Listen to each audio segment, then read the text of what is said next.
Alright, it's time to do what is likely one of the more boring sessions of our course, unfortunately, but we do need to talk about data. I'm sorry, we have to get together and talk about data because there's a problem with data.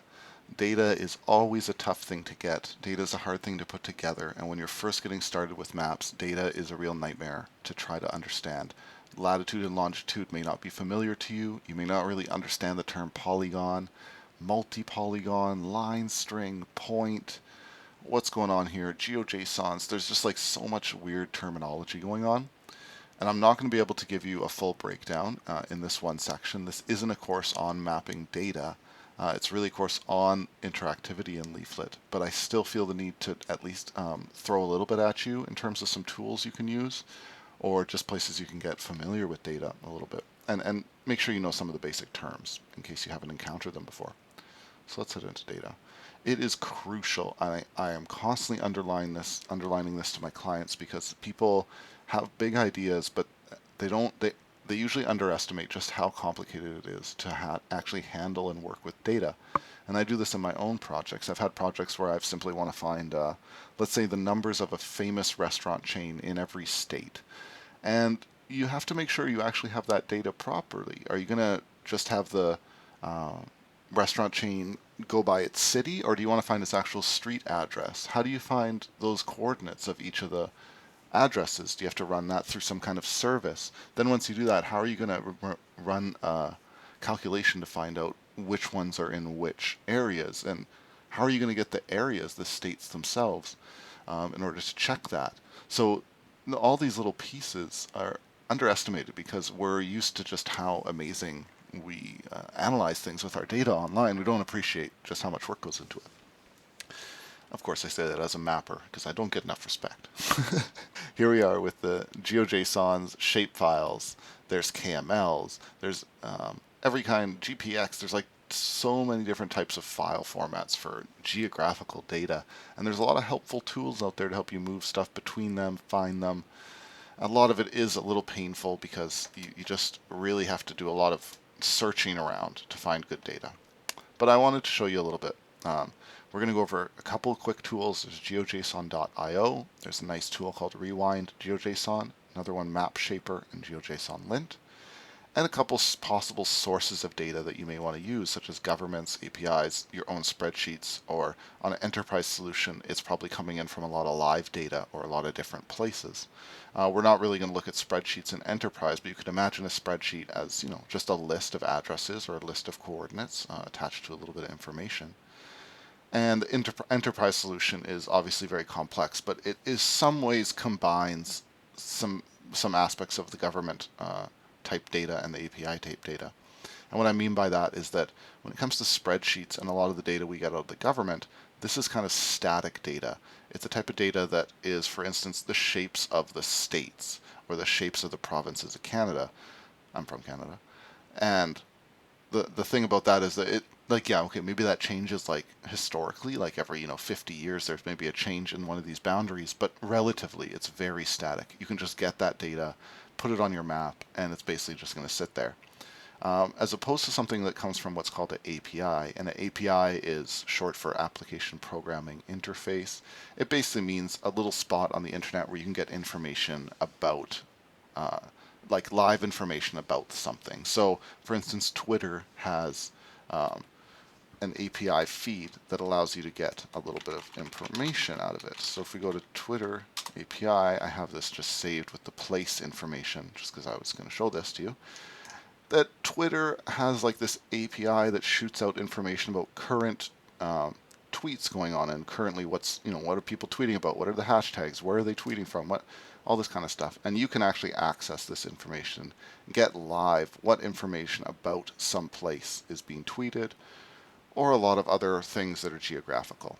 You can do a lot with just with these APIs, and in a way you end up combining them. You often are using something from Twitter, something from a live source with some kind of static source. So say we're using Twitter and we're finding out how many people are tweeting about our famous restaurant chain in Alabama, and we need to actually then do a couple different moves there to make sure that the data is properly processed.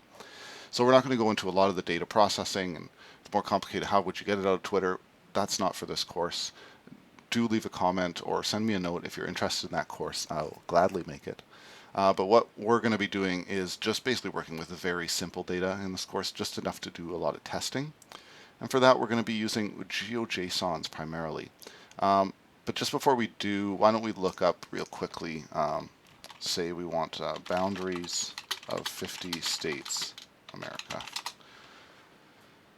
Oh, we may want to put GeoJSON, since that's a format we're often going to want. So here we go. Somebody has said that they had a hard time finding GeoJSON and KML boundaries for the states. They also got one of the counties.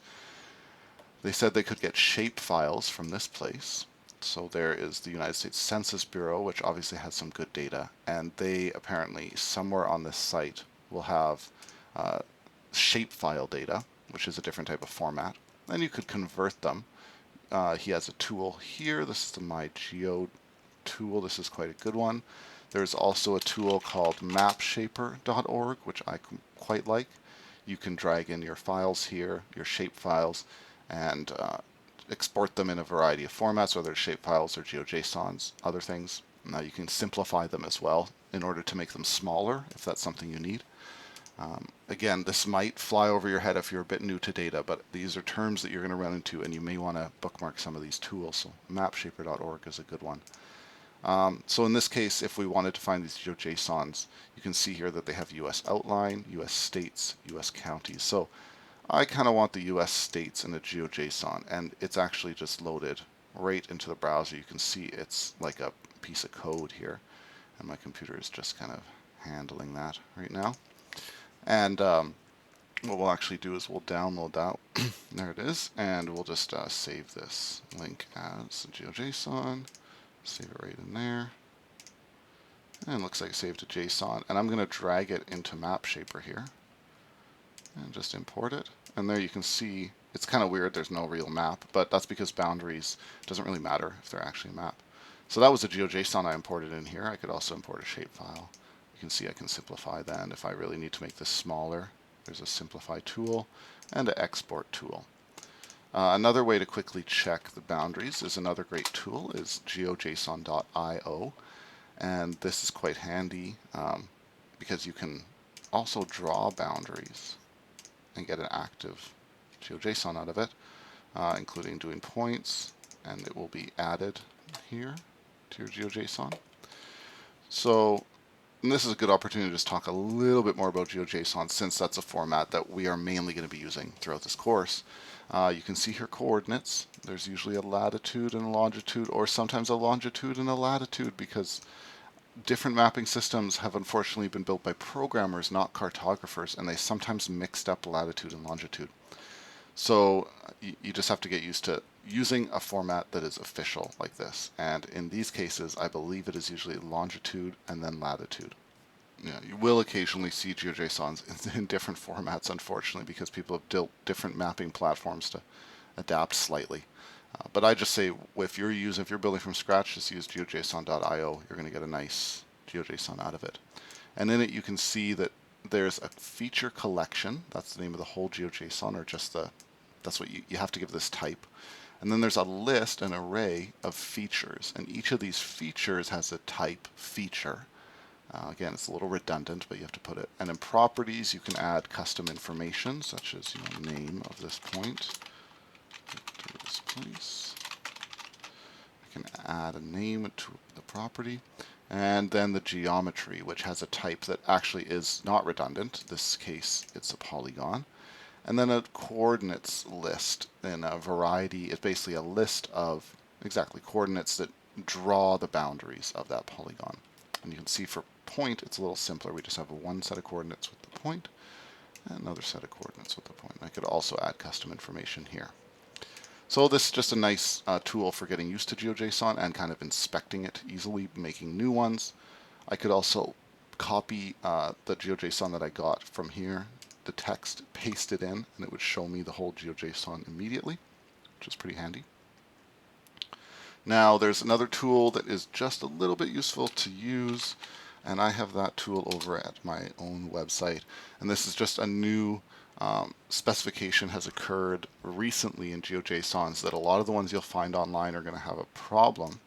If you come to Mapster and you look at right-hand rule GeoJSON fixer, you can find right down here, you can paste your GeoJSON and get out a fixed one. And what this is it's a little thing called the right-hand rule, and you'll get it if you try to paste it into some of our tools to check your GeoJSON. And this is where you can fix it. So let's go see this actually in action at one of our other good tools, which is geojsonlint.com. Now this site, I think the person making it hasn't updated it recently, so some of it actually breaks on its own. It actually doesn't pass some GeoJSON validation. So if we click on polygon, we see we already get an error on this website. It says polygons and multi-polygons should follow the right-hand rule. So one thing you can do is come to GeoJSON lint with a GeoJSON if you're having trouble with it, paste it in, and it will test it and tell you line by line where there are problems. So in this case, we get this right-hand rule, and I just wanted to show you that you can copy this, go to Mapster's tool, paste it in, get your corrected one immediately underneath here, and why don't we just test it? You can see it actually shows the GeoJSON now. So it's just a quick tool to correct that specific error, which I have personally found occurring a lot with geometry collections, since that rule is somewhat new. But in the process, I hope you saw that we use GeoJSON lint, which is great to use along with geojson.io and some of these other tools, MapShaper. So I just wanted to run over those pretty quickly and some basics about data. You need to know it, and you're going to be diving more into data. But now we're going to be able to move on to our mapping ourselves and doing stuff with polygons and shapes and clicking and all kinds of fun stuff, the real heart of it. So let's get into it in the next section.